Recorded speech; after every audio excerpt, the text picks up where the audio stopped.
Hello, everyone. Welcome to tonight's episode.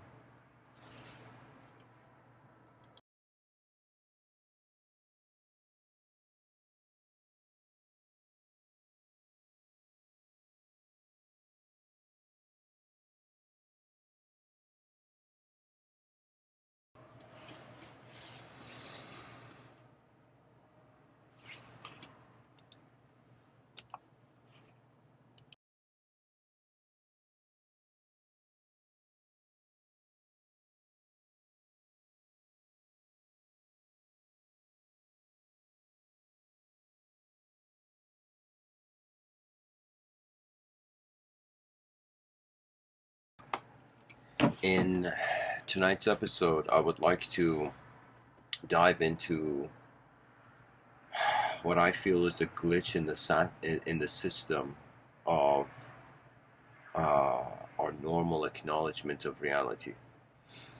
Just a recommendation to anybody who's listening. I was wondering, I kind of noticed that I'm like giving the talk once, and then I kind of felt, because it's a live stream, if anybody feels they want to add something, think of the talk as a walk, and I'm going on a walk, and others can join and share if they like their ideas. So we can have open dialogue in the chat section about the topics.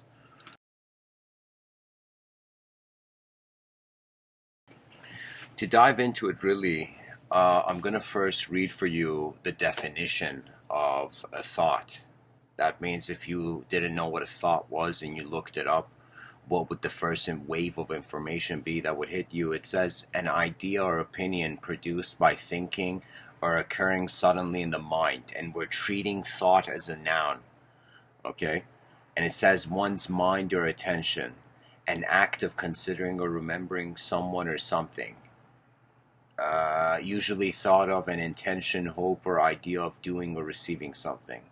The second definition of it is the action or process of thinking, the formation of opinions, especially as a philosophy or system of ideas, or the opinion so formed. Careful consideration or attention, concern for another's well-being or convenience.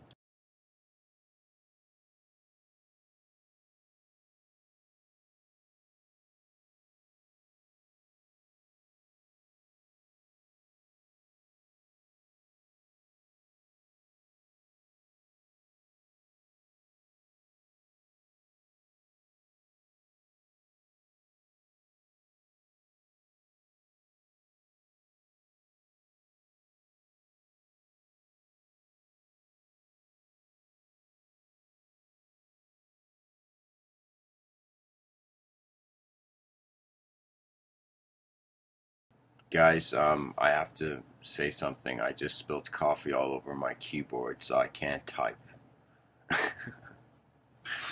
But anyways, I'll try to respond to the chat section vocally until my keyboard dries up.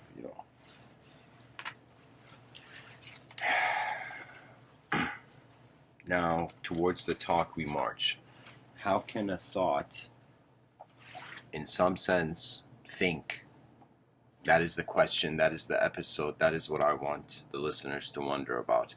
That if you're a thought, if right now there's an idea of you and you're feeling that you're that idea, how can that inner image think? How can thought create another thought?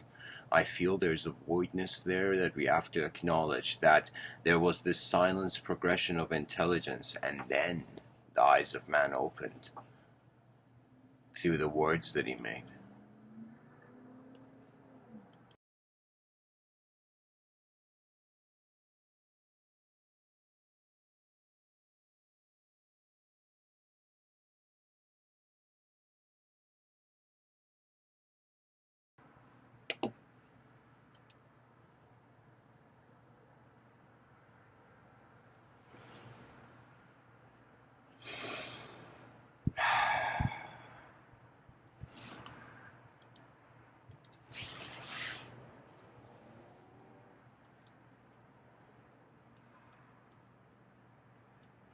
Yeah, I think my keyboard just got destroyed.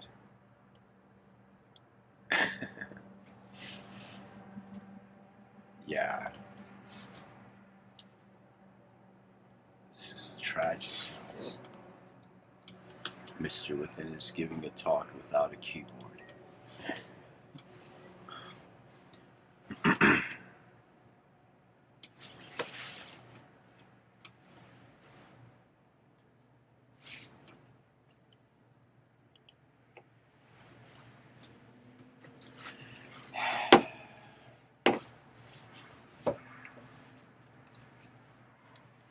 I mean, honestly, who spills coffee at midnight? Like,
okay.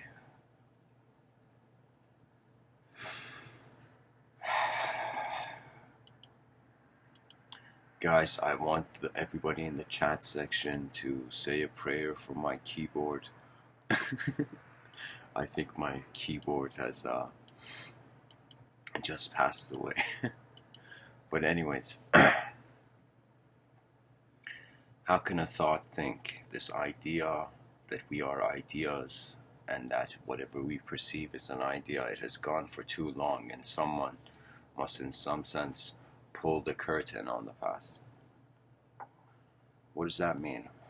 That means that when you really look at the human being, I keep mentioning that in front of your eyes you're an objective creature, but behind your eyes you're subjective space. That means in front of your eyes there is a biological form. There's a biological being, and this biological being has a relationship with the biological realm, okay, with the manifest realm. So in front of your eyes, in some sense, many of everything that we consider knowledge has contributed to it to some degree.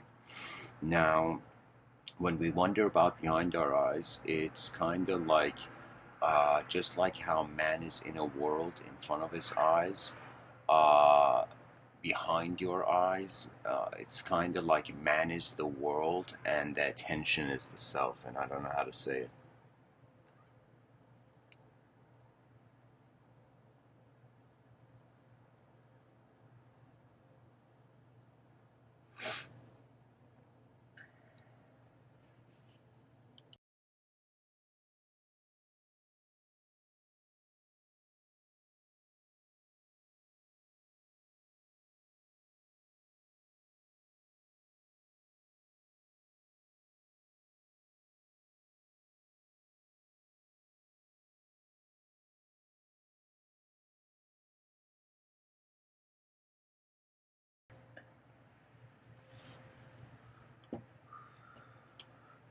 Guys, can I ask anybody in the chat section who has a question that they want me to respond to? Just put MW on it. I've just decided to engage, get the talk going a bit, and I'll engage the chat.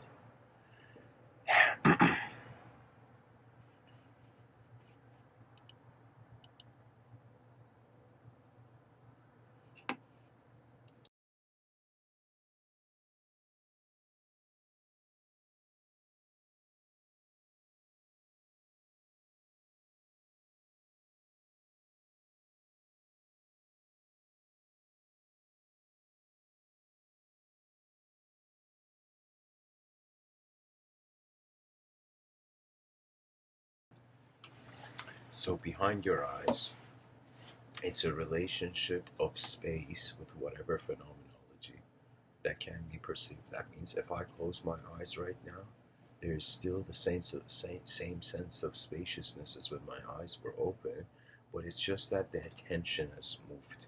So when you close your eyes, you can just open your eyes, close your eyes, you'll notice that when you close your eyes, you are more the subject. It's like instantly there's nothing else to light up you.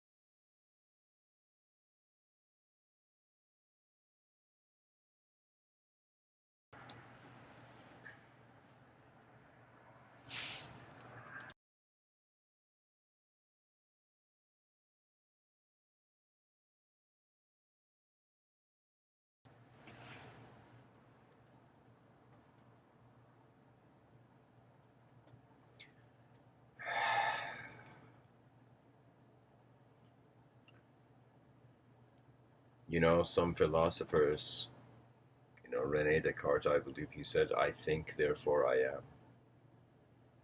And the mystics realize they are, and that is why they can think. And so the world has circled around thought in many ways. It has spiraled around thought, through thought, beyond thought.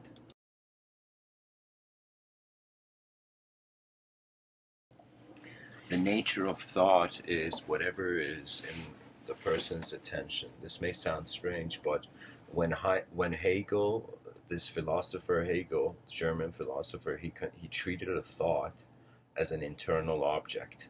And then I was like, are you telling me if a thought is an internal object, then it's like external reality is like an external subject, you know?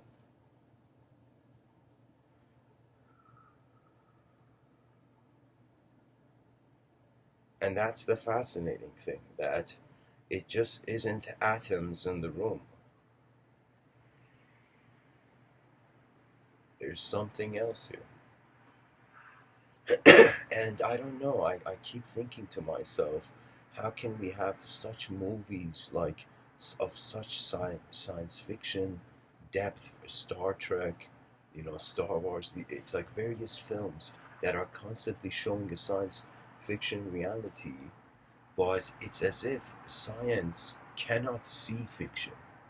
It cannot move when it's defining itself by the past. That means pretty much in this life, you're either using a past method, you are either not using a method, or you find a method in the moment, or you use a future method somehow. You tap into a future pattern. That means you see something going on now and you see its echo in how you would visualize events move on.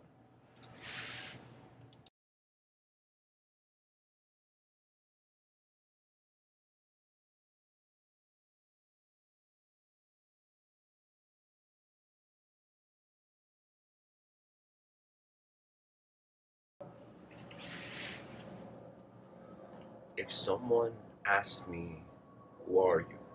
Like, if someone was in front of me and asked me, who are you? All I can say is a thought. That means when it comes to communication, we are limited to language and thought and individualism. There's no escaping that. I mean, it's the room where the technology exists in. But when I am in silence, when nobody asks me who I am just attention, present in a moment. Very simply. And for a while, this simplicity of how I'm being in every moment of life bothered me. Until I realized, how can I be bothered? How can I have ever been bothered? There's these eyes that find you at some point, in your life, and it's the eyes of a sort of restoration of honor after you have demonstrated a sort of inefficient intensity, let's say. Now, what is that feeling? That feeling is the after. It's like the feeling after the final battle.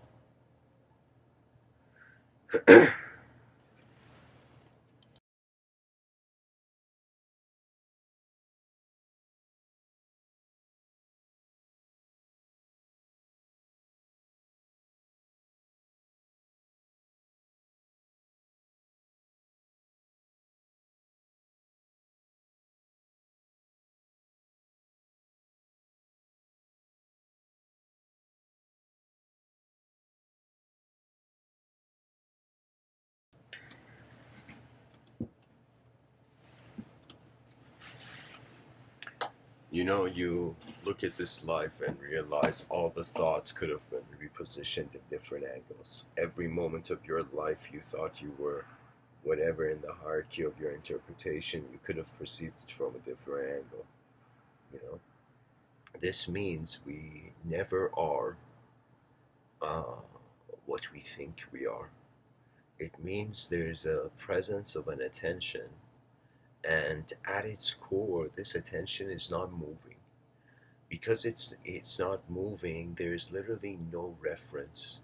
That means if you don't move, we can never measure how far you walked. Do you see? So it's kind of like in the state of being, there is no measurement. There's an instantaneity of just noticing there's something here looking through your eyes. And it's not a thing, it's not an object, it's not a subject, it's the presence. It's how energy at after some point had eyes. It's like, oh my god, am my energy looking at itself right now?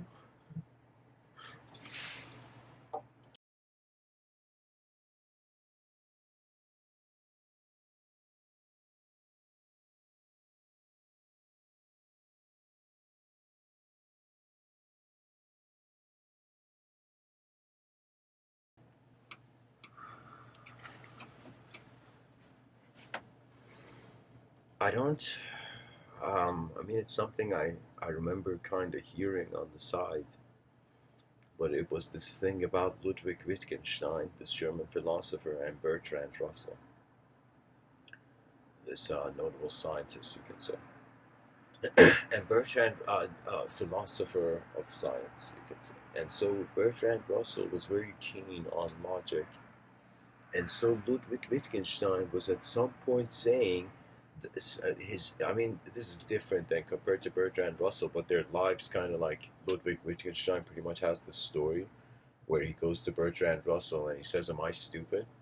And Bertrand Russell says, "Write something for me and I'll tell you." And so he writes. He writes something, and Bertrand Russell sees it and says, "No, you're not stupid." That means Ludwig Wittgenstein's attention was on the edge.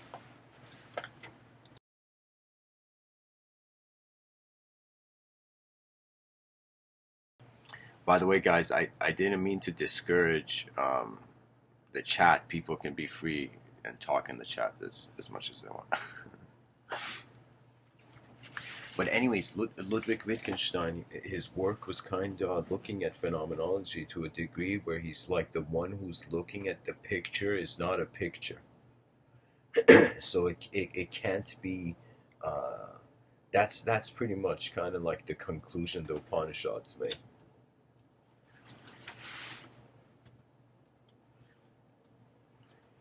That the seer of the seen is unseen. That right now, as you look at whatever stuff, anything that's around you, look at it, and kind of notice that whatever you look at, it is true. Your eyes of your physicality is perceiving. That's it's like right now I in the scene, SEEN. What I see is like this computer in front of me, and then I notice that I am looking through my eyes. But then when I wonder about What is it that is looking throughout my eyes? No thought, no emergence of a sudden subtle image can suffice for its completeness.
To even think that we are a thought, and to think that it's a thought that's thinking of other thoughts,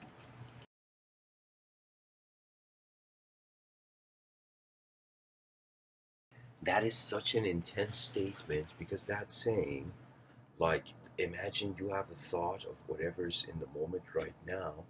That thought is a memory that's happening right now. It's like the memories in the making. Now, if you look at your, let's say, a memory from your childhood, that memory comes across as a thought too, you know? So if we think the thinker is a thought, all your memories are alive.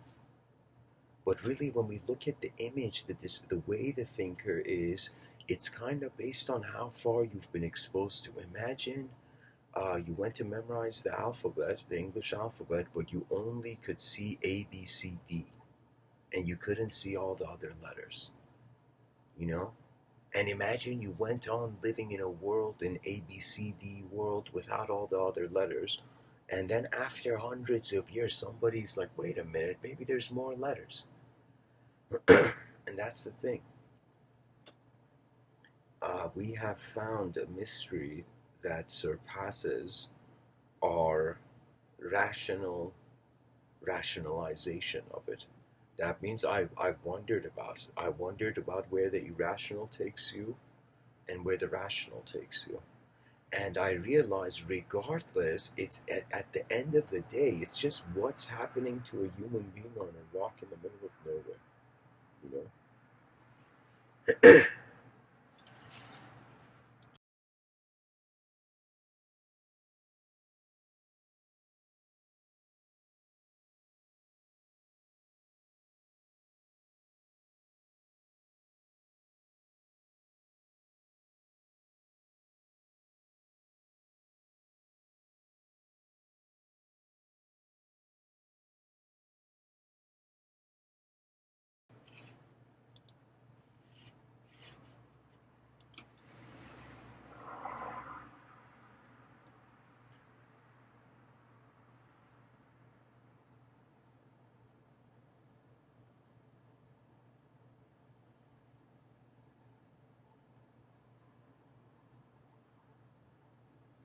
You know, what is the implication of not being a thought?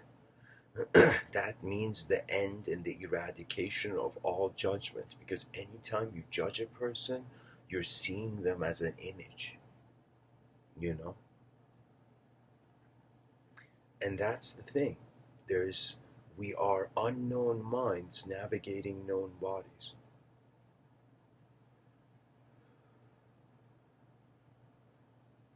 That means there's an unknown awareness to the thought and the object. Right now, as I'm speaking to you, I'm aware that there's a cup in front of me, the coffee cup that spilled all over my keyboard. You know, it's a thank you, dear cup. It's like if I had a reason to break a cup right now, now would be. But I'm saying there's the physical component to the cup, and then there's the idea of the cup. The word, the cup, that literally the word. That word, before I vocalize it, it's just hovering in my inner realms. And I'm vocalizing it. What does that mean? That means I'm observing the objective and the subjective existence of the cup simultaneously. So if I'm observing an object and a subject, what is observing that? And it's beyond definition. That's the beauty of it.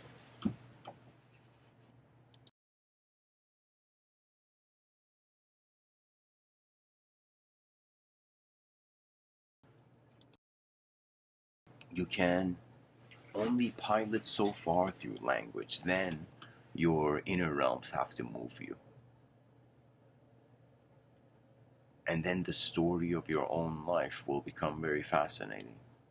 You know, I feel it's kind of strange. You know, it's what Slavoj Žižek and Jordan Peterson were debating about. That Jordan Peterson had written in his book, this incredible book he wrote called 12 Rules for Life, an Antidote to Chaos. And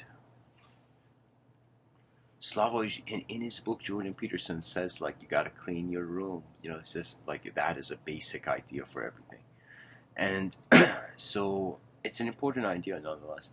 And Slavoj Žižek was like, you can't go to people in North Korea who are living in extremely messed up external conditions, you know, and tell them, you know, clean your room. The guy's going to be like, I don't even have a room to clean, you know. So the situation of the external realm needs to advance. That means we literally need to advance some things in front of our eyes, and we need to advance our certain things behind our eyes. And the symbiosis of this is the intuitive journey of the shaman. I don't see it going anymore. After some point in life, you have to just press pause on whatever game you're playing and look at life in that silence and stillness that it was born from.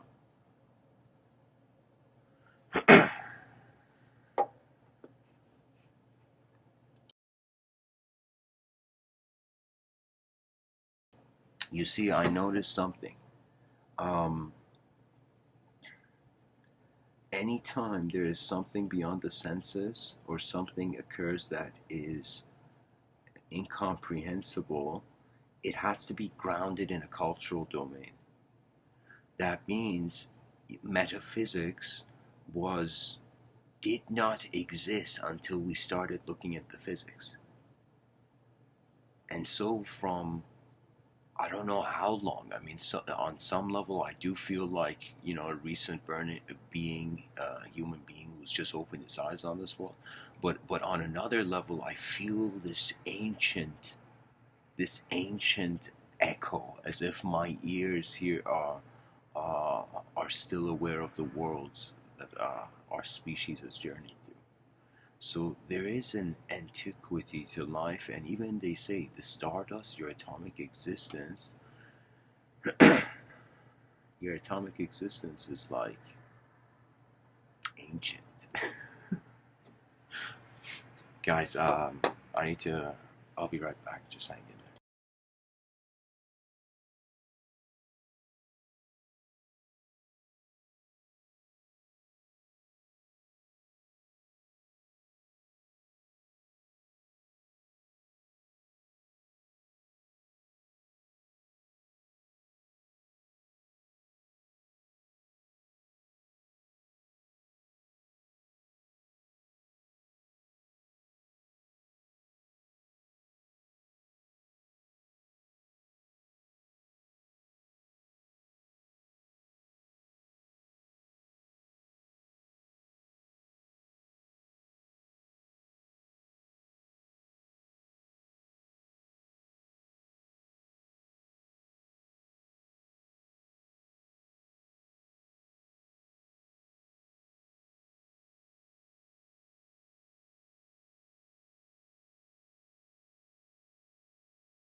Okay. So, sorry guys, I'm back.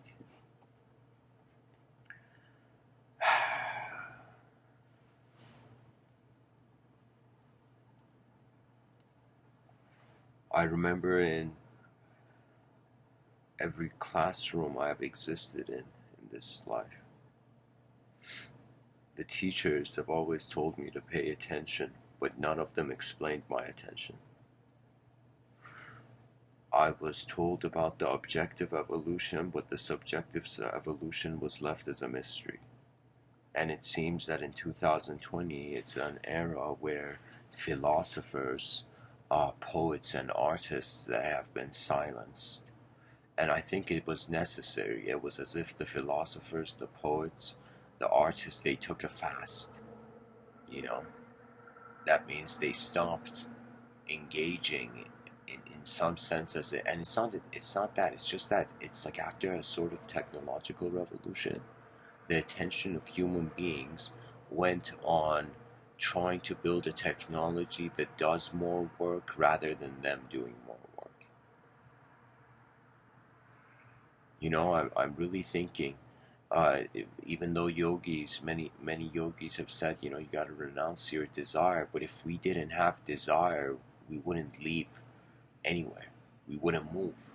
So it's not even the desire, it's just vision. I feel we are a creature that can move in the moment, and then our mind can move in the moment. But the mind can move in the moment whether you're moving or not physically.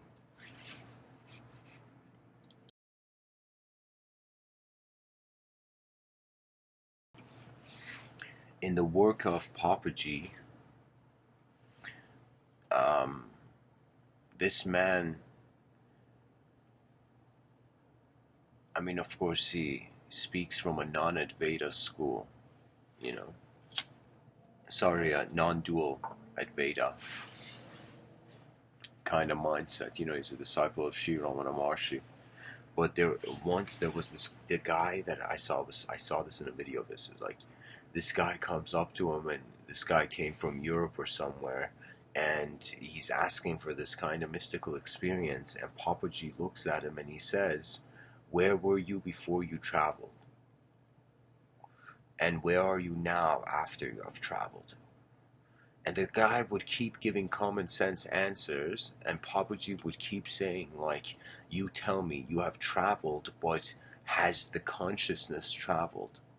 That means, is awareness something that can change? We can access what's in the space, but can you hold the space in your hand? Can anybody hold space in their hand? No, space holds you. Space is the soil where phenomena sprouts out of. And so this is perhaps a very interesting idea that space is a veil.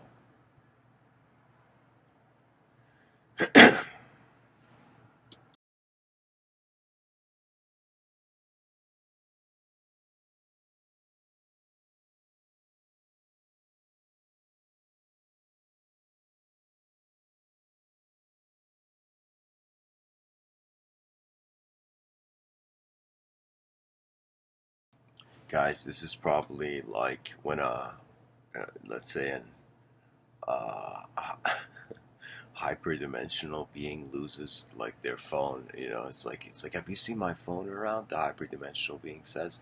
The hyperdimensional friend looks at the being and he's like, yeah, man, I think check underneath space, maybe it's there. Yeah.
Your personality moves within your presence.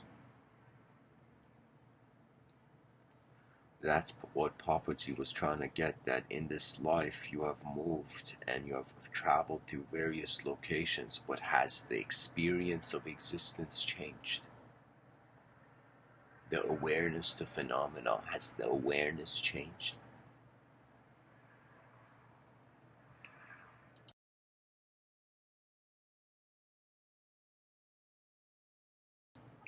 I want to go into a quote tunnel for the word thought. And I'm just going to read these quotes for you. Buddha says, "We are what we think. All that we are arises with our thoughts. With our thoughts we make the world."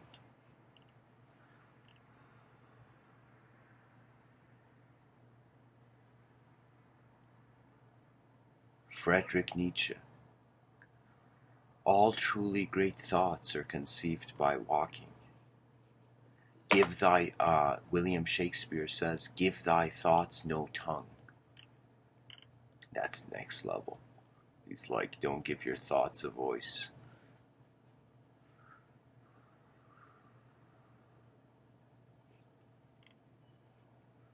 That means he's saying don't listen to the inner voice, but he doesn't realize that inner voice, it's not something you can even listen to. All these people who feel they're hearing things from other dimensions, I mean, I sometimes say playfully the whispers of the logos, but that's not a conceptual knowing. After some point, it's not like you are a character in a story anymore. That's just in the human experience. So when you're a character story, go wild, have fun in this world, as a character in a story, but also prepare for perhaps moments where this character in a story idea will stop being projected, you know. So discover the nature of your eyes while you can, pretty much.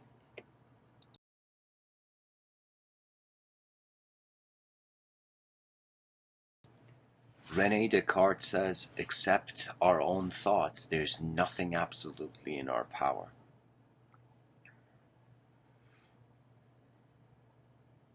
Swami Vivekananda says, we are what our thoughts have made us. So take care about what you think. Words are secondary. Thoughts live. They travel far.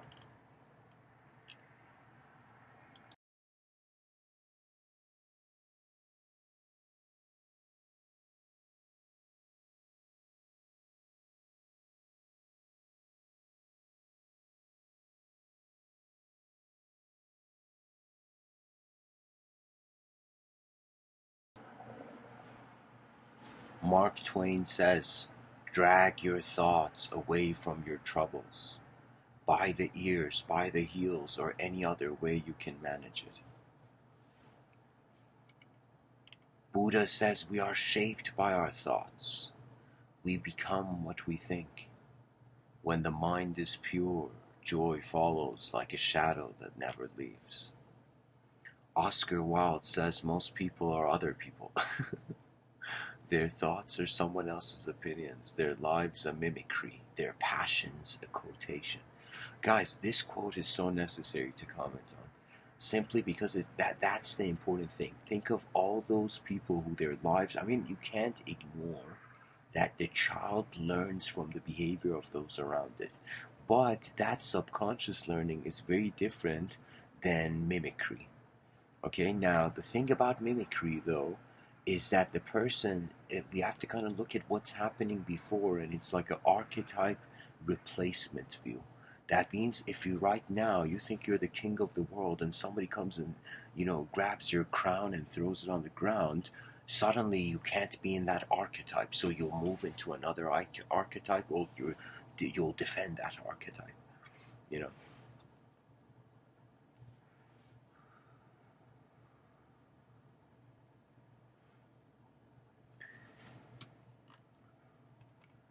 Eleanor Roosevelt. With the new day comes new strength and new thoughts.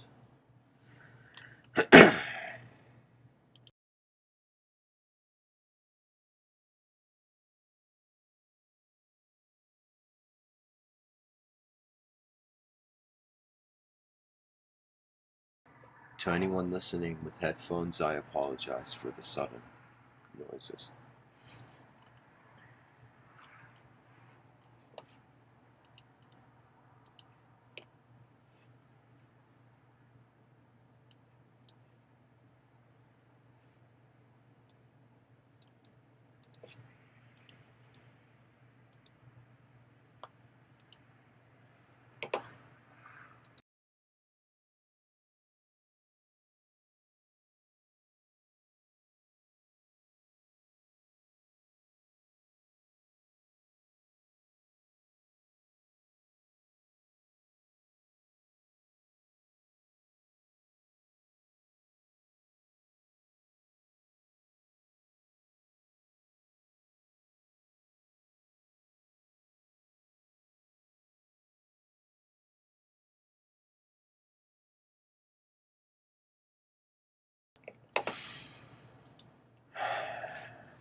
Marcus Aurelius says, "The happiness of your life depends upon the quality of your thoughts. Therefore guard accordingly and take care that you entertain no notions unsuitable to virtue and reasonable nature." I read all these other ones. Let me see. Bob Marley.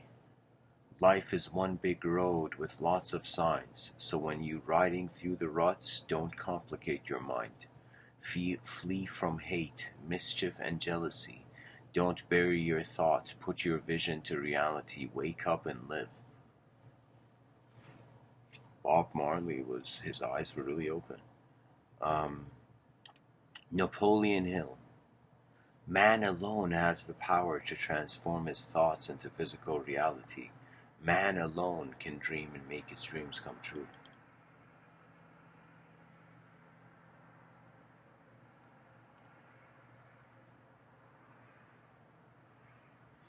Saint Augustine says, "My mind withdrew its thoughts from experience, extracting itself from the contradictory throng of sensuous images, that it might find out what that light was wherein it was bathed. And thus, with the flash of one hurried glance, it attained to the vision of that which is."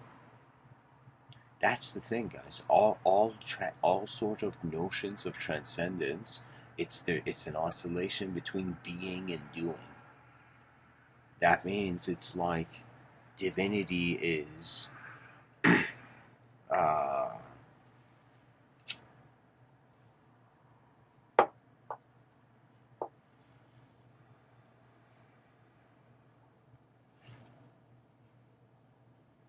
nature's unknown movement.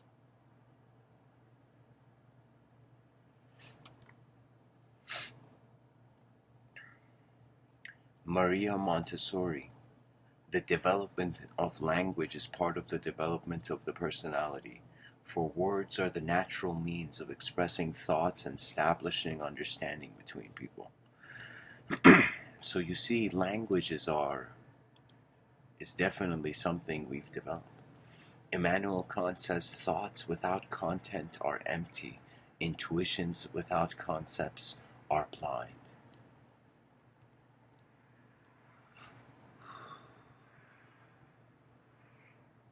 This is very interesting because Kant thinks that the thought and the content are separate.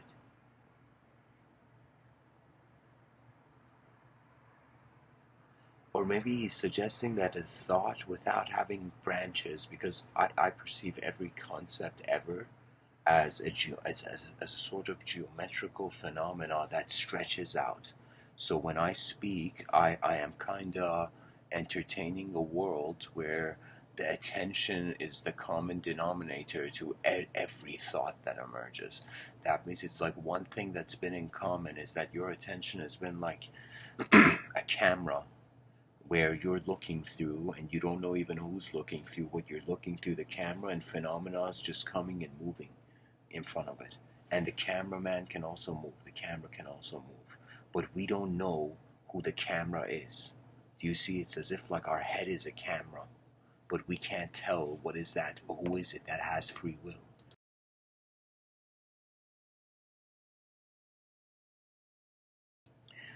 Notable neurologists say that free will is an illusion.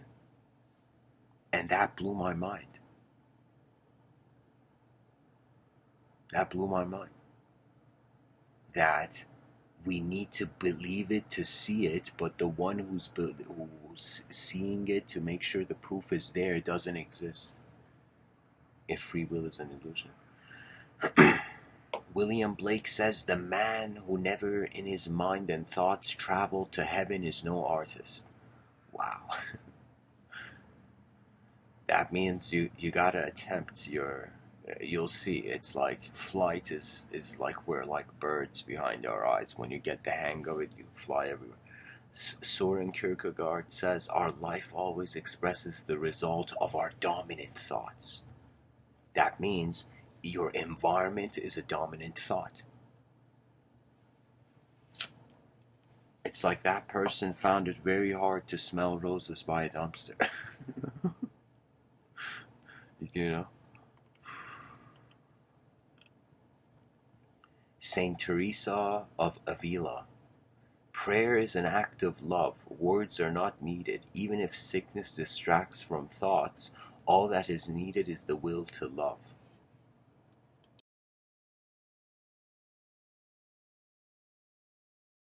Honestly, the will to love is like an algorithm to kind of like any narrative where the characters try to save their soul or something, you know?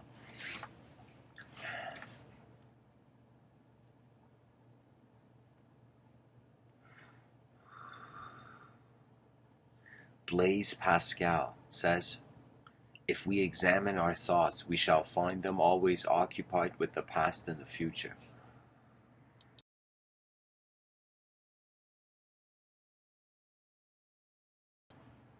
You know, that's, he says, if we examine our thoughts, that means if there's like, I don't know, there's someone in front of you juggling, I don't know, 3 bowling balls or something, you know, or 3 uh, torches of like fire, and it's as if when you see that scene, it's like there is no past and future. You're just looking at an event that's taking place.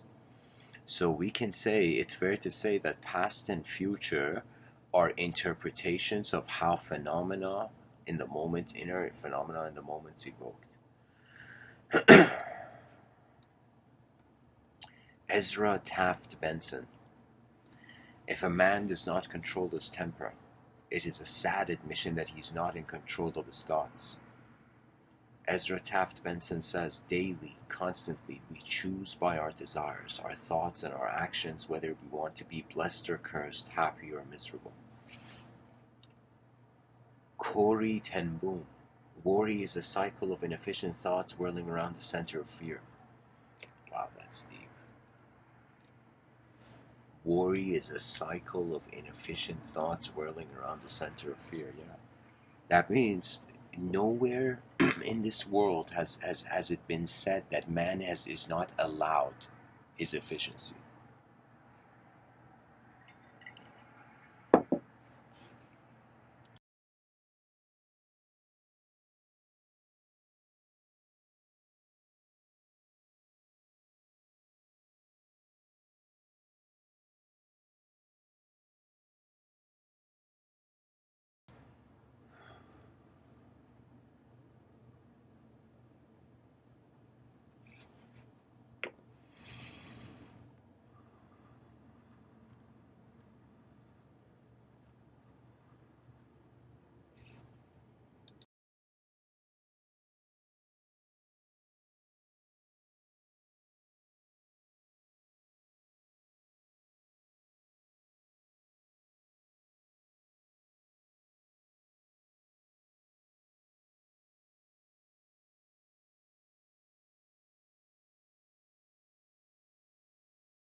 So guys, my attention has come to the chat section. I'm going to speak through whatever way I can give an answer to whatever's been said so far, and then go back to the talk.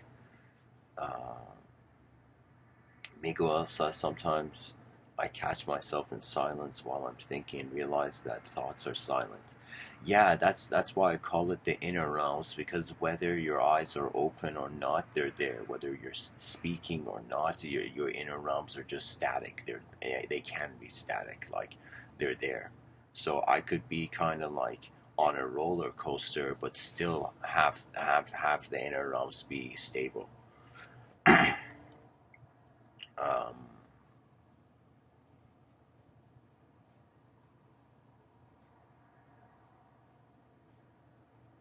So Miguel says this is off topic, but do you feel like sometimes things falling or hitting your head is a form of karma or something?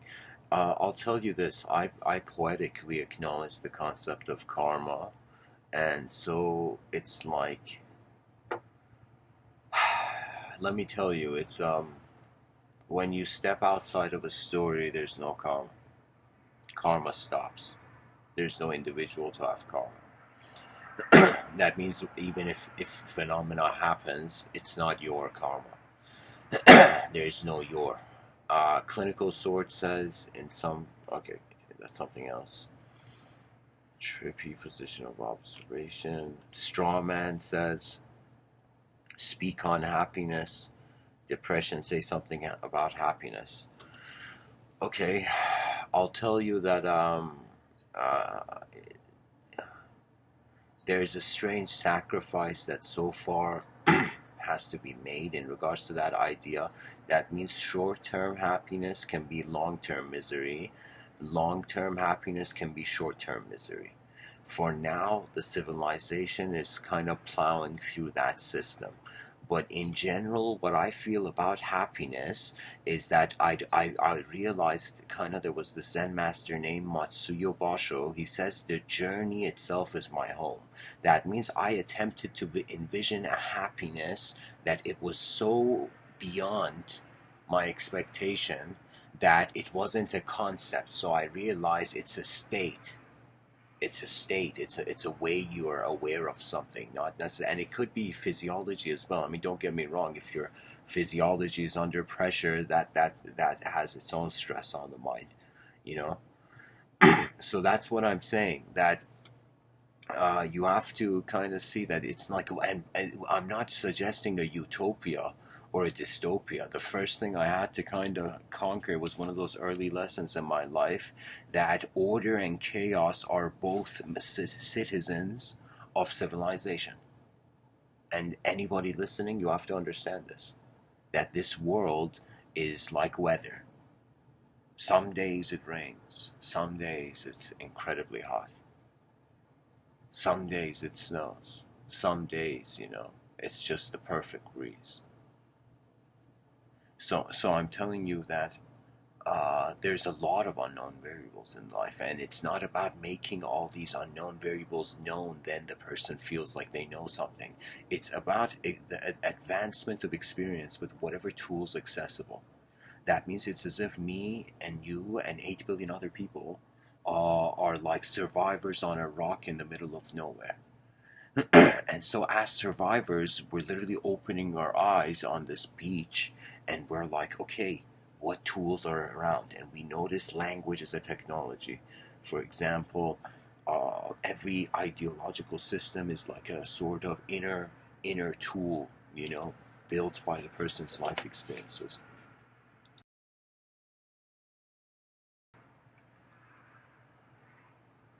Interesting question. Strawman says, what makes you happy? That question had an answer until I realized the me is changing. And so it was at first a sort of external condition, running, being the first, being the winner of a race. Then it transformed into just uh, abidance, but not an abidance that I went through a phase where the intuitive abidance was attached to certain ideology. But once you get through that phase, you begin to realize that all relationships are self projected. So I'm telling you, When you realize you're not a thought, you're actually always happy, you know, because it's too silly existence, you know. Okay, so strawman, I think.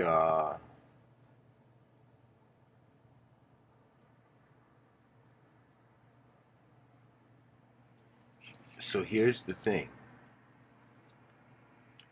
Let me share something. The definition of happiness, I'm using a different definition. Those are pleasures.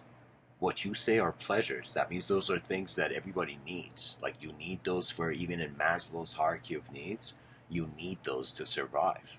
You shouldn't fear those. Those are. I'm saying, imagine after you say having friends and money and women. After that, what? Imagine you had all of that. After that, what? And then imagine 10,000 years ahead and then wonder after that what? And you'll always realize there is a next game to play, and then you realize the value of life. So the way I'm kind of sharing this with you is that we paint too many. Every day is like we're a new character in our own story, you know.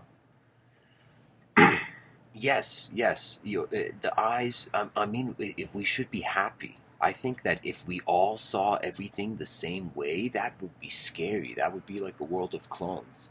So the fact that we're not clones, like, I think that's epic, you know.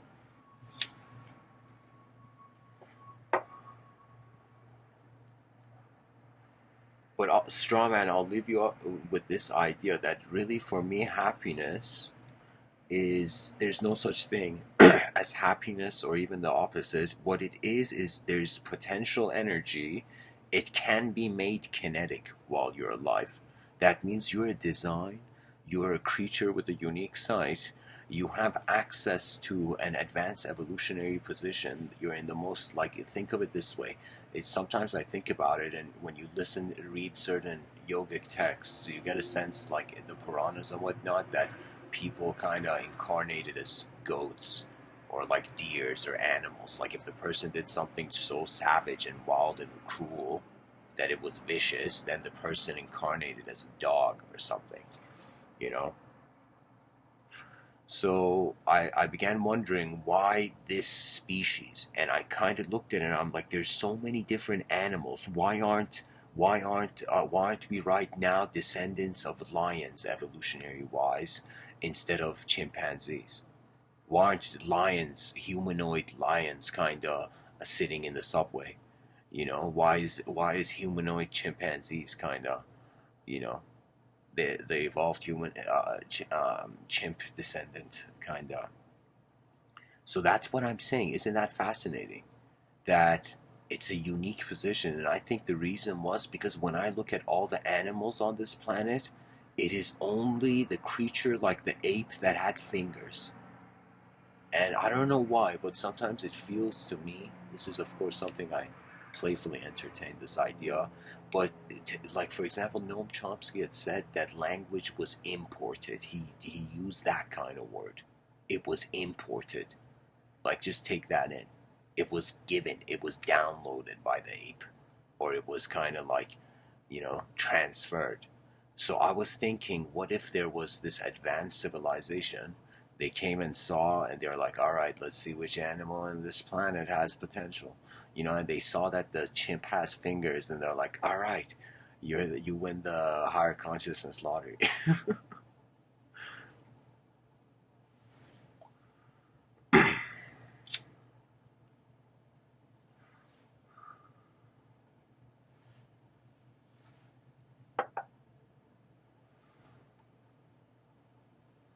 Yes, yes, straw man. Don't. Let me tell you, I said in the Buddhist way of thought, there is reincarnation. You see, we got Aristotle says it's the sign of an educated mind to entertain an idea without accepting it. That means, it's like when I speak, I'm looking at something. I am, so I'm just sharing the view. this concept of reincarnation is very different, because even from a secular viewpoint, you're like, all right, first law of thermodynamics, energy cannot be created or destroyed. Okay, then we could look at consciousness and we're like, what is consciousness? And we're like, okay, we're an energetic being, so whatever sight and intelligence we are is energy. So if energy cannot be created or destroyed, or can transform from one form to another, do you know? And sight is energy, consciousness is energy, so energy is conscious of itself. So conscious energy is like a similar parallel to the transmigrating soul in Buddhism. I'm just sharing views, okay? Because in this life, every person is like a certain journeyer. They've taken certain steps of experience, and they're limited to those steps to a certain degree to explain. But interesting question. I think there's two kinds of happiness. There's a conditional happiness and there's an unconditional happiness. Most people who are drawn towards mysticism and spirituality, they're looking for an unconditional freedom, because a lot of things in life is conditional. You have to keep your physical body in a certain mode and condition and maintenance level. You got to keep your inner realms in a certain maintenance level. You got to have things to wonder about throughout the day, or this life will feel like a meaningless box. You have to look around. It's like we shouldn't forget, just like how in certain Japanese shows it was like there was a warrior species, we are like an explorer species.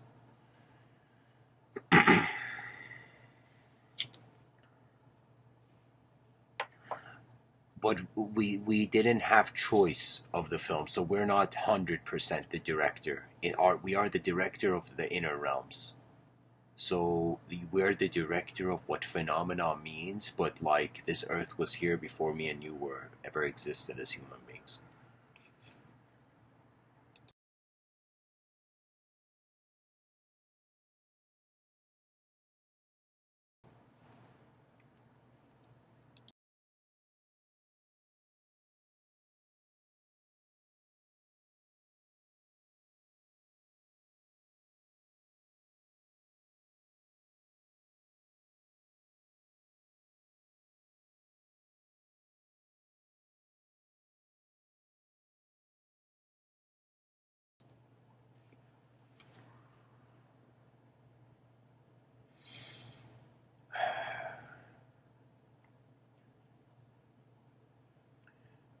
Strawman we do, but we have neurologists like Sam Harris saying free will is an illusion.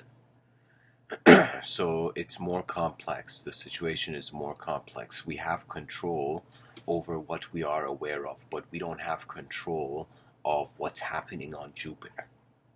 We have control to the range of consciousness we hold. Consciousness is like a candle in the darkness of the cosmos. It's like a lantern held by a field of intelligence.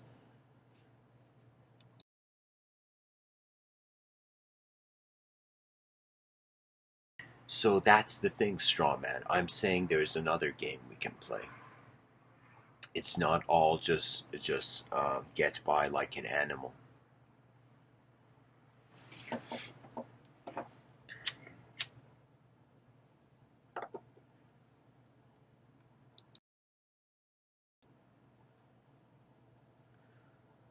Guys, I want to direct the talk.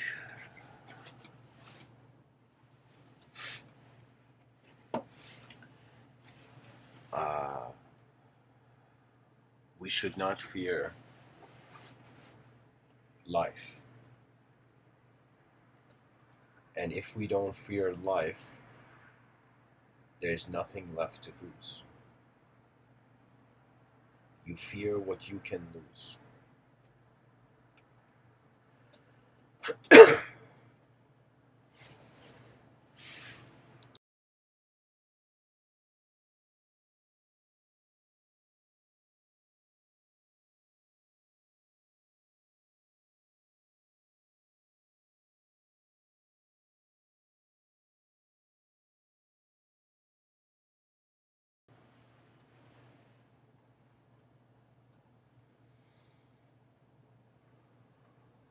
My aim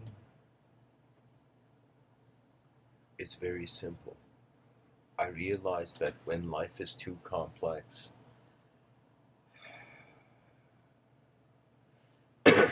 you can't manage it. So what do you do? What do you do when you get to a complex situation? Guys, this is a good question. Let's make this question of the day. What do you do when you get to a complex situation? People can attempt to answer this.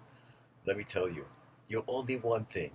Either you go through okay, not just one thing, but here's the thing. Any time in my life where I feel the moment there's like a block, barrier, any type of moment where I feel I'm going against the river of my inner realms or whatnot,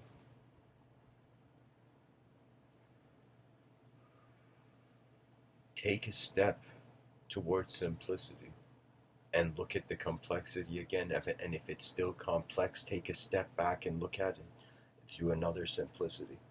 And if it's still complex, take another step back, and you will eventually reach a point where the complexity is a micro simple processes occurring. You know, the way we look at life is probabilistic. How incredible is that? That means when I come to give this talk, there's various ways that the vision of my inner realms kind of moves. I see like I can talk about this, I can talk about that. So I'm saying like imagine how speaking would be so different if behind your eyes there was a landscape. There was a landscape of phenomenology that you were attentive of, and you notice that its sensitivity and nature is different. Because I'm telling you, you're going to notice your imagination is like a private room. It's like your own private office. That means it's like you can, uh, you can be around someone very attractive, and then you're like, okay, it's a good thing people can't see my imagination. So it's one of those things where imagination is happening in your own private room. So I notice that when it comes to studying the mind, we're actually studying where our individualism happens. And when we go to study our individuality simultaneously, there's an awareness of the collective.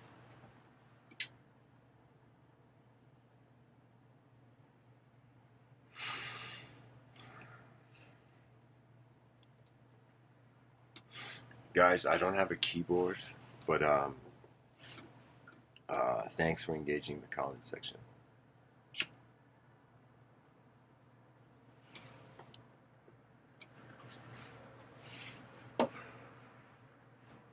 For me, I have spent, what is it? It's like since 2014 talking about language and thought, and it's like da da da da.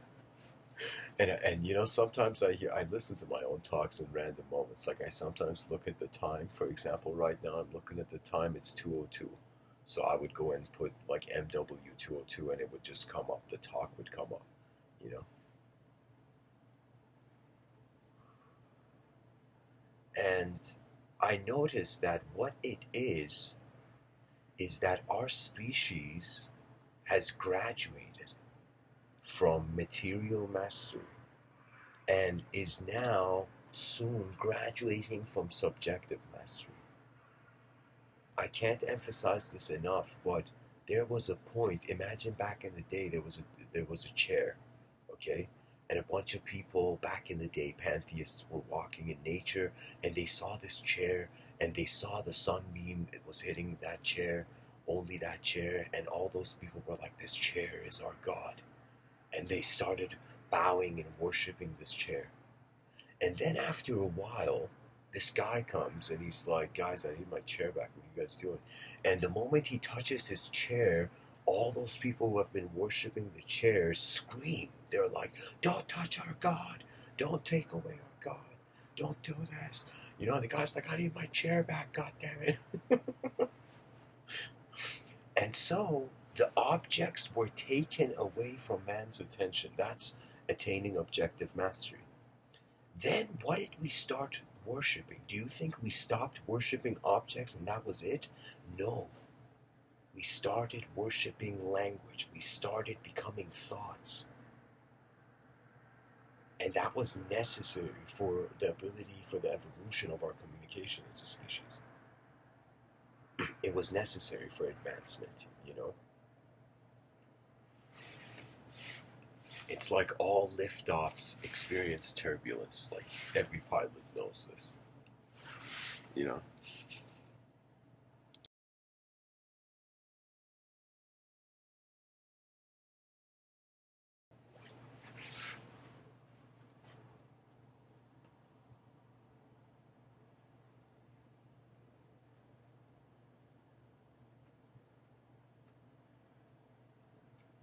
We started worshiping language. We became ideal worshippers. So, as ideal worshippers, where are we moving to next? And I don't know how many people on this planet have an idea on this, but I'm going to share mine. We are going towards a sort of shift of identification as a character in a body to a world inside a body. So right now we're one character in front of its eyes, outer world, in outer realm, objective realm, and behind its eyes, subjective realm, but it's one world. Visibly, then we're going to go to a position where we're going to be the world. Do you know what I mean? It's like there's this strange oscillation between self and world. So as long as you're a self, it's like there's two I mean, even from a secular viewpoint, this fits in. Let me tell you why. Because in from the secular viewpoint, we return to Earth.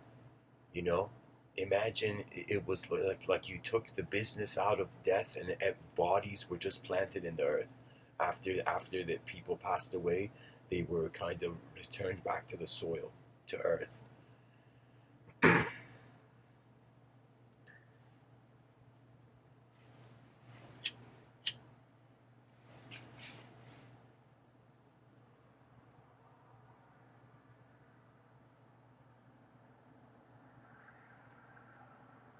So what does that mean?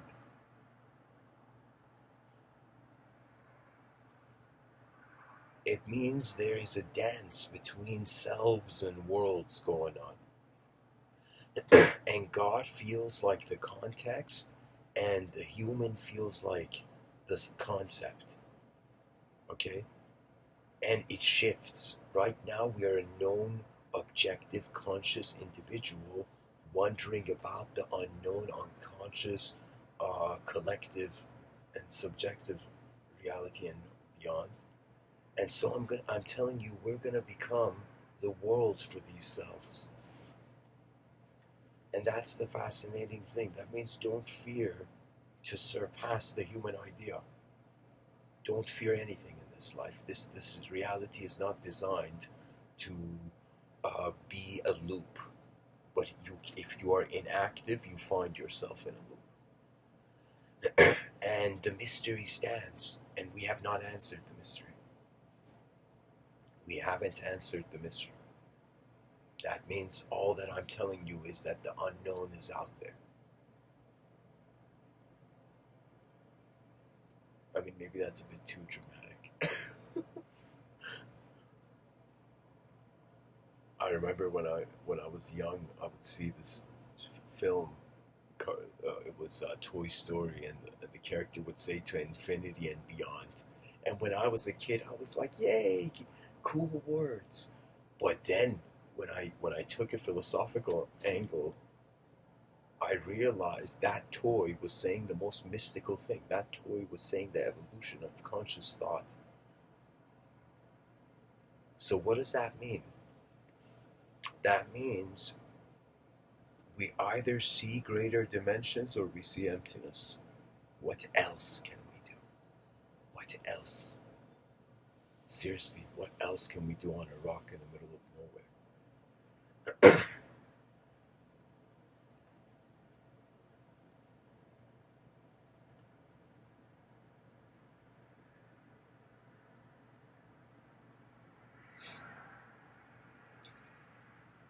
Thoughts cannot think thoughts.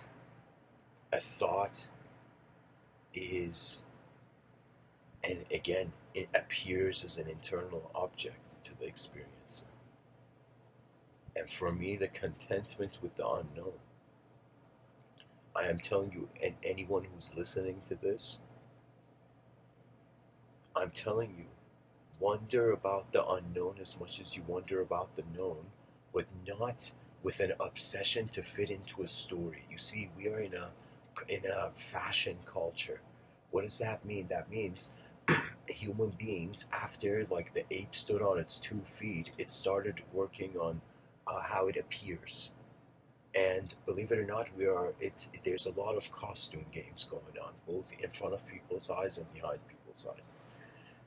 And on Halloween, of course. But I'm saying the idea is simply that we are clothed in thought, but we are not the thought. And when you realize you're not the thought, no words can touch you. You just can see it, you know? I said this example, imagine person A is sitting in a park and person B comes out of nowhere and person B is like, F you man, da da da da da, you're worse than the Titanic, da da, just the person goes on an insult frenzy, literally as if it's like a video game and the character's gone on like, you know, chaos mode or something. And so you see, person A has two options. Person A, if person A identifies with language, whatever person B says, it's going to change the image of person A to itself, and person A is going to get angry. Person A is going to be like, no, I'm not that, that. And then, but I'm telling you, imagine if person B came and said all that, and person A realized person B is talking out of their inner realms. They have no idea who you are. That means sometimes when like there's sometimes there's personal comments directed at me in these talks, like in the you find them here and there. And in those talks, it always makes me laugh because I'm like, this person has no idea who the listener is. Sorry, who the speaker is. You know, because let me tell you, even I don't have an idea who I am because it's a dynamic, again, changing system. You know.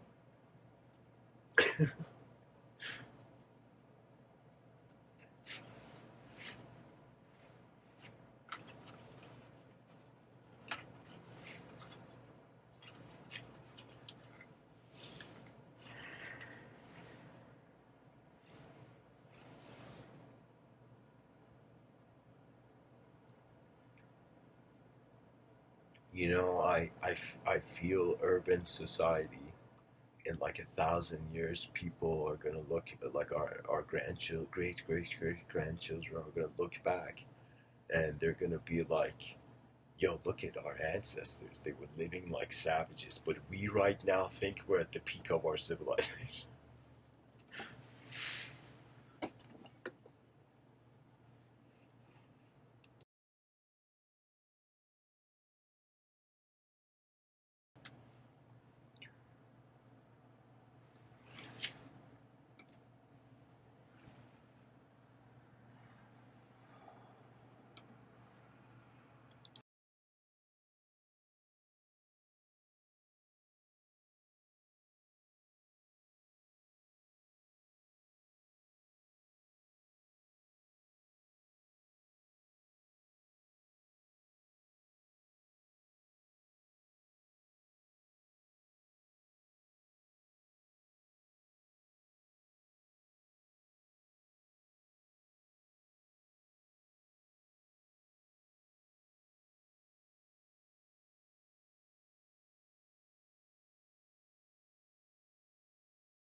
Something to say before I open it up to Q&A.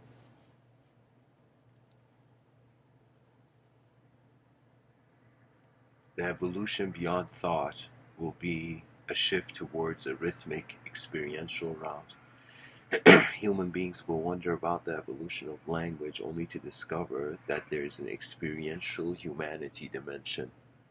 And it's like as if like certain like it's like a language, it's like the next language is a language that has an alphabet, but it's the alphabet doesn't move in the way where we place the letters to create the words, you know.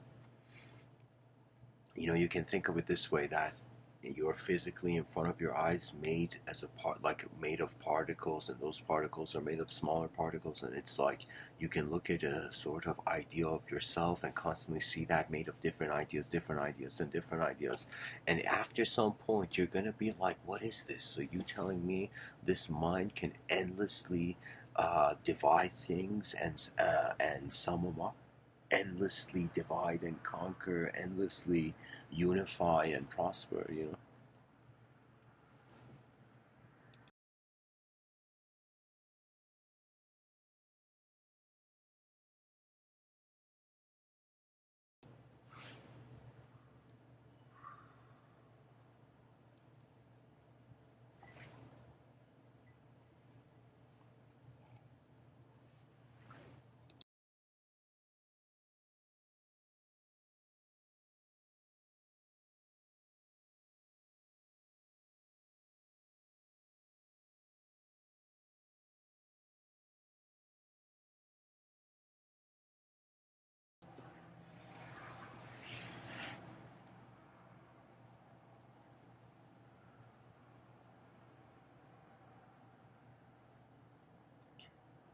The next phase is, I've at least the way I've put it into a narrative, is the era of the advanced communicators.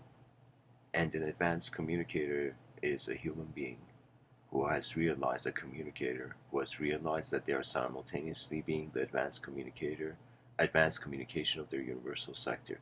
There is an inseparability between how you're being an individual right now and how the whole world is being here as it is. Existentially, everything is. Experientially, it comes and goes, whirls and spirals. And so here stands man, realizing that he is an attention, a presence of attention piloting through all that it fathoms.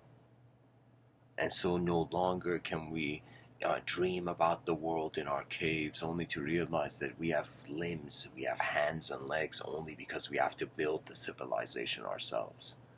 It's like a 4 billion-year-old science project left here. And the thing that would break, somebody mentioned you gotta honor your ancestors. Let me tell you, what if one day you open your eyes and realize the whole civilization is not honoring its ancestor, because its ancestor is the earth, its earliest ancestor. That means I, of course, have my own personal loving parents, but I also feel nature to be a parent, to be a sort of mind, to be the parent of my mind, you know.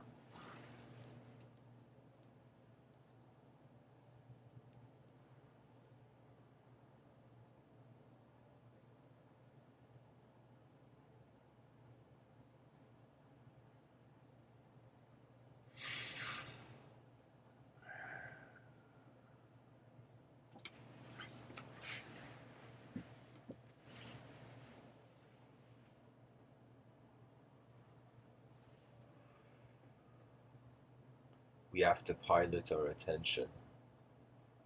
That means for the first time, every day that you live, you got to realize the new is where the value is.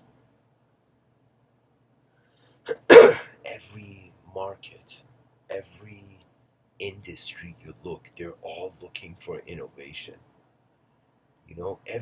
Everywhere you look, everybody is looking for novelty. But the educational system is teaching the past. Novelty is a higher dimensional awareness.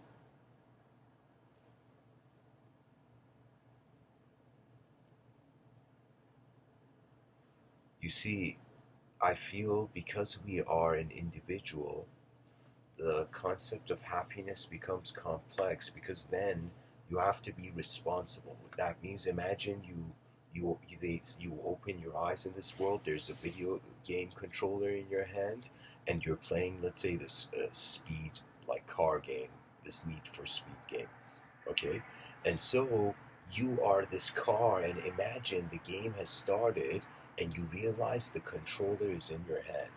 You did not create this simulation, but you can move through certain parts of it consciously. And believe it or not, if you don't use what you're given, then it was as if you were never given it. If you're alive and you don't live, you just merely exist in some sort of nullification of your own vision.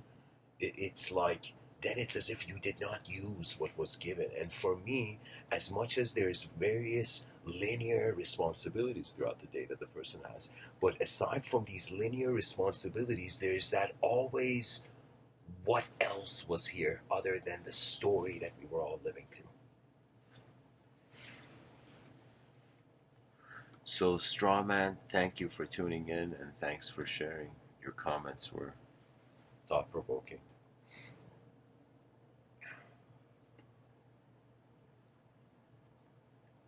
But the interesting thing is, we are not thoughts. And that's what we need to prepare for.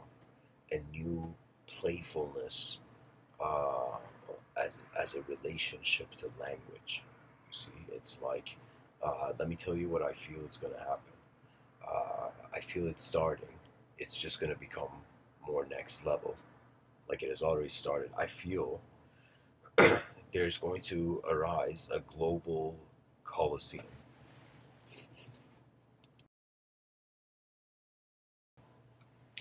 I feel that our species should attempt to make this giant Colosseum. And let me tell you why. Because right now, we are way more interested in physical um, challenges, like in regards to athletics, in regards to a game. But I kind of envisioned, what if we could infuse a gladiator arena with the School of Athens? And we had, instead of gladiators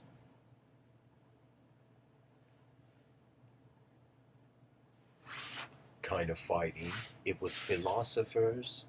And I don't know what it is, guys. I just feel that just like how we feel we need to get food to every person on the planet who's starving, I feel after we've given them food, they need information.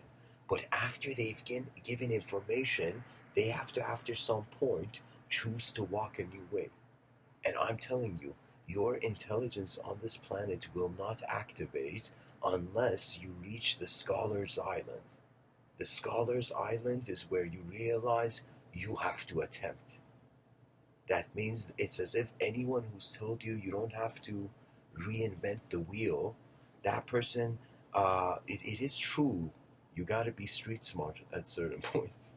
But at the same time, if you want to design the next wheel, yeah, reinvent the wheel to see what it is, what it can be.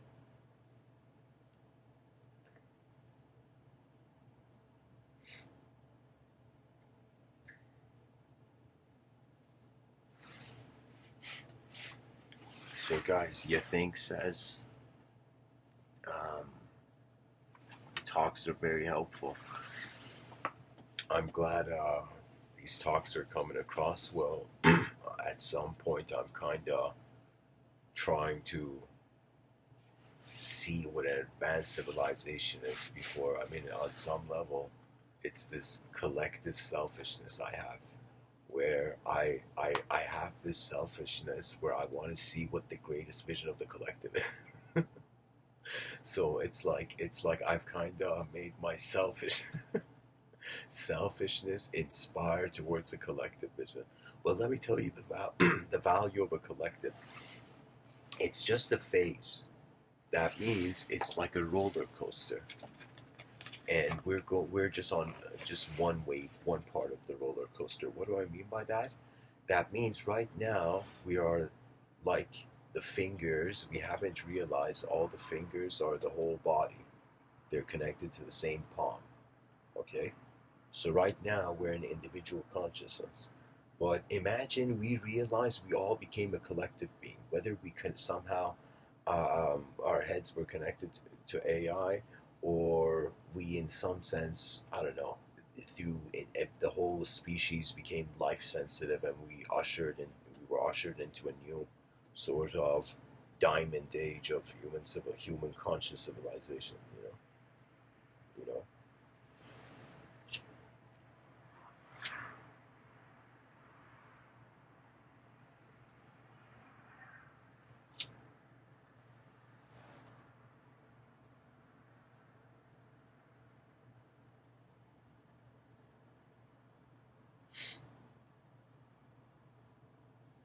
Guys, I feel like reading a random poem that I wrote.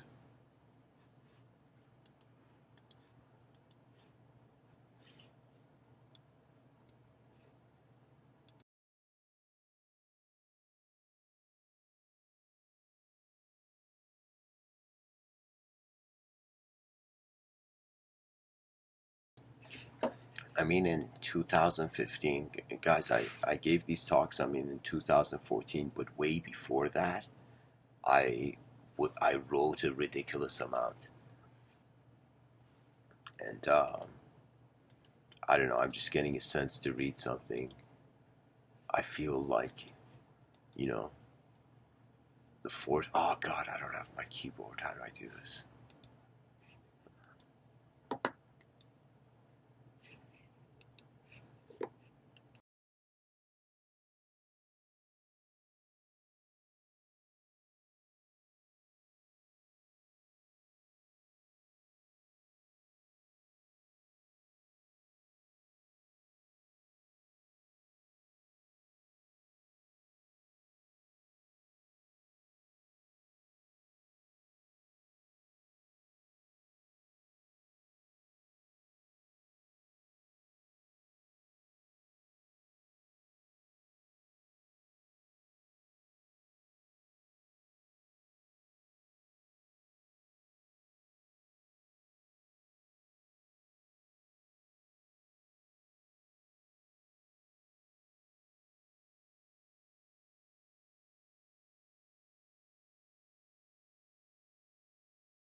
Okay.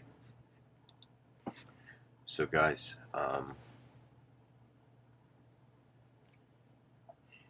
I found the poem.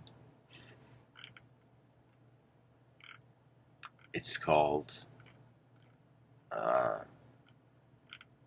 Evenings. Even Evenings. That's the name of the poem. It's from this poetry collection called Unborn Realizations. Um, you can find it on the Amazon link, the whole book, if you like. But anyways, I'll read you the poem. Even Evenings. A turtle once wondered why life had given a shell for shelter. A hidden voice began speaking from within. O young one, you are made to remind yourself the darkness is a protective aura that saves you from the battle of the scene.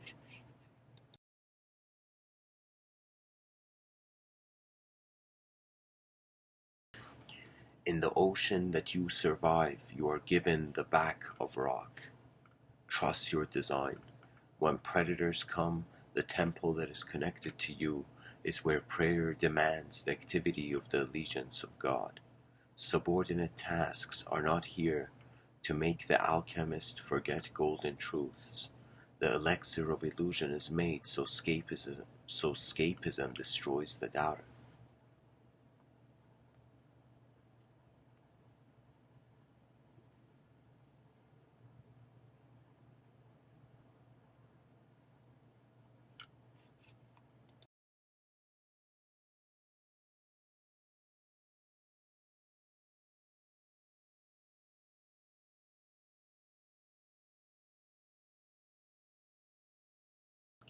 Can language survive the partial blow of conscious transcendence?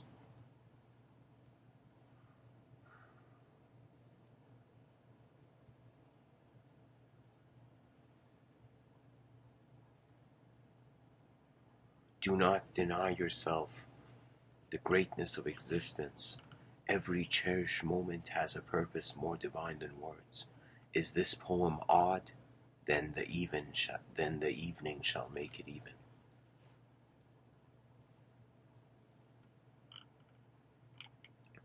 The next poem is titled Transcendental Moments of Love. Casual trust makes joy wonder about speedy angelic highways. How has limitation found the limitless within? Writing is a joy only the writer can wordlessly dissolve it.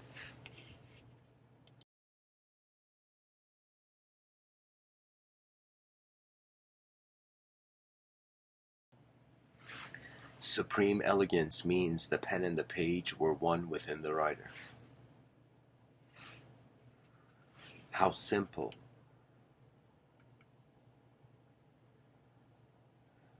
is the self-reflective nature of a cosmic mind.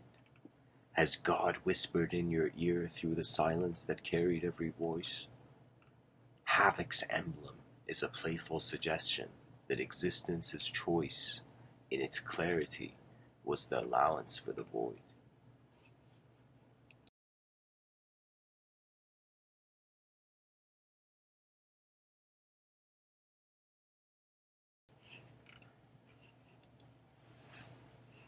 And one last poem I'm going to read from this poetry book called My Solaris.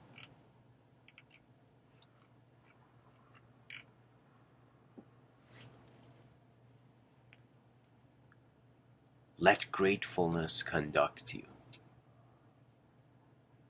Truth comes and goes. We are all the children of one creation. It is important to see the cosmos in every moment in a grain of sand. What if truth was laughing at how God forgot himself only to create the greatest remembrance? Our choices are of cosmic significance. Do not fear the unknown, for how do you think knowledge is here? The emptiness of the container suggests the clarity that can be poured. He who strives for truth has already forgot her. Your planet is your home. Do not be rude to your mother, or Father Time will slap you hard. The memory of freedom is the best place to begin from. How does the messenger relay the message that begins within and also ends within? These questions are wild horses, only tamed by compassionate self-contemplation. Let gratefulness conduct you, for when the universe looks in the mirror, it sees you. Are you crying yet? Did you know tears of bliss are smiles from the edge of the universe that is also satisfied with itself?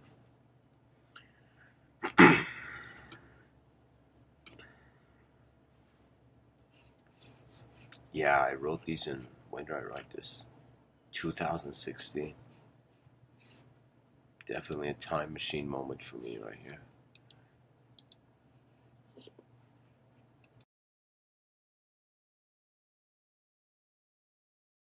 So guys, I'm going to open it up to Q&A.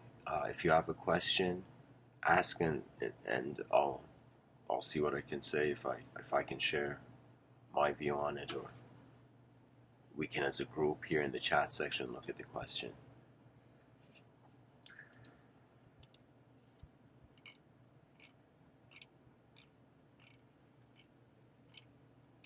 pretty much you gotta trust the moment, or its greater dimensions don't open up. and and the truth of intelligence is all about how aware you are of your attention.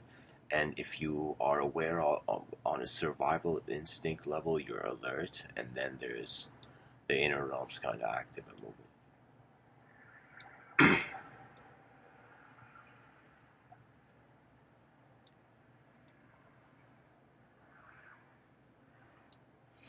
Guys, this is honestly an awesome wallpaper.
Okay. So, guys, I want to thank everybody for listening. And keep writing. And you might be like, Mr. Within, I don't write. And I'm going to be like, I'm talking to your future self. Much blessings and ups.